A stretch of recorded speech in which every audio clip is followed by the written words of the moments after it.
उमापतिं सुरगुरुं वन्दे जगत्कारणं वन्दे पन्नगभूषणं मृगधरं वन्दे पशूनां पतिं वन्दे सूर्यशशाङ्कवलिनयनं वन्दे मुकुन्दप्रियं वन्दे भक्तजनाश्रयं च वरदं वन्दे शिवं शङ्करम् ॐ मृत्युञ्जयाय रुद्राय नीलकण्ठाय शम्भवे अमृतेशाय शर्वाय महादेवाय ते नमः।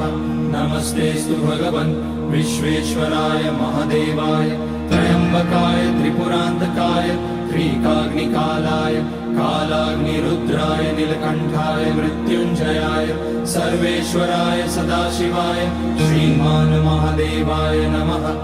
ॐ नमः शम्भवाय च मयोभवाय च नमः शङ्कराय च मयस्कराय च नमः।